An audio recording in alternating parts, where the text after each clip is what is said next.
Welcome to the Crimson Engine. My name is Rubidium. Today we are looking at director's preparations.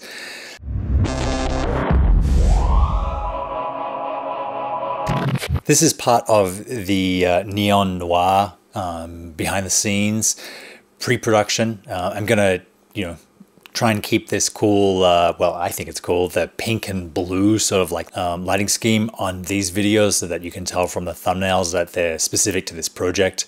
So we're shooting Neon Noir on Saturday, it's Thursday today. The bulk of the shoot is this weekend. So I'm shooting 6 scenes, I believe, 4 different locations. And I want to talk a little bit about what I do as a director to prepare for that shoot, apart from all the producer stuff, all the art department, casting, making sure everyone's going to be there, making sure everyone's got what they need, the directions, all that stuff that when you're a producer director can be very overwhelming, because if that stuff doesn't get done, the movie doesn't happen. Whereas if the director stuff preparation doesn't happen, the movie just turns out a little crappy. So I want to talk about how I prepare as a director, what work goes into talking with the actors, and what work I do myself beforehand. I have a format for what I call a Bible, which I stole from Francis Ford Coppola and his Godfather project. He had these little charts that I recreated. I keep them on an iPad and I do one for every scene. Each one contains where the location is, what a brief synopsis of the scene, then one area about character performance and intention. So I can think about what each character wants in the scene, notes that might be helpful for the actors about their performances, about each character's sort of, what they're coming into the scene wanting, what their objective is. So I don't have to think about it under the pressures of on-set directing. I have it already written down for me, and I have different options written down so I can sort of vary between, hey, why don't we try this? Why don't we try this? And they're based on both my thoughts on the script that I wrote and also the conversations I've had with the actors about their character and other characters. The second one is imagery, tone, and texture. This kind of takes into account what I want to achieve visually with the scene, what kind of visual subtext I want. Is it going to be bright and blinding? Is it going to be dark and underlit? Is this going to feel like the belly of the beast? Is it going to feel like, working into the 7th level of hell? Or is this going to be sort of like a heavenly, overlit, very saturated sort of space? Like, these are the kind of things, again, that if you're thinking about them while you're doing them, they can easily get lost. And also, you can fall into the trap of just making something looking beautiful or making something look cool.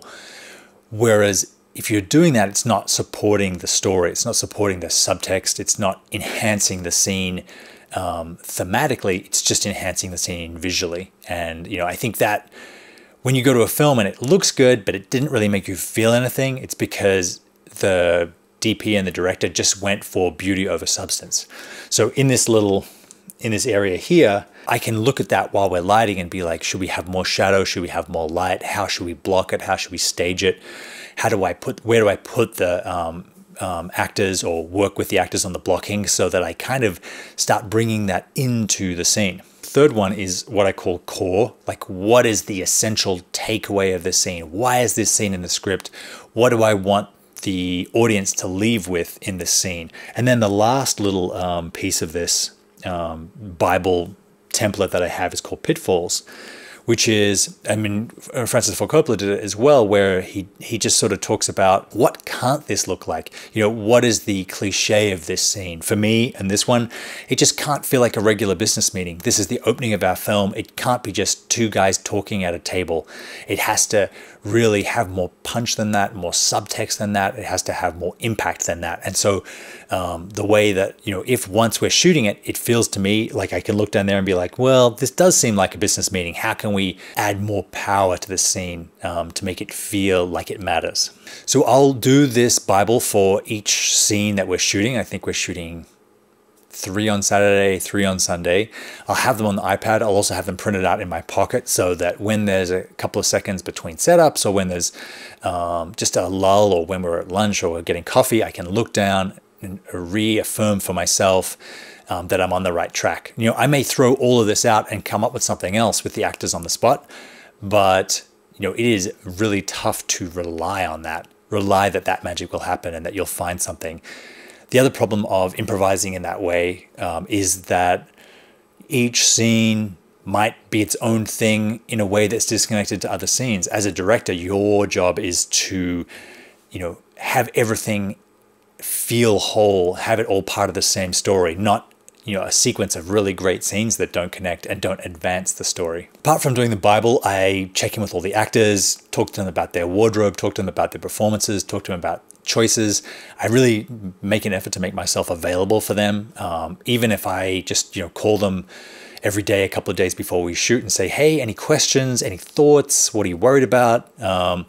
Anything you've seen recently that you want to talk to me about? I really feel like, again, this can be overwhelming if you're a producer director on a no budget film and you're trying to get stuff made and you're still trying to secure locations, which we'll talk about in another video. You're still trying to get all your team together, all your gear together.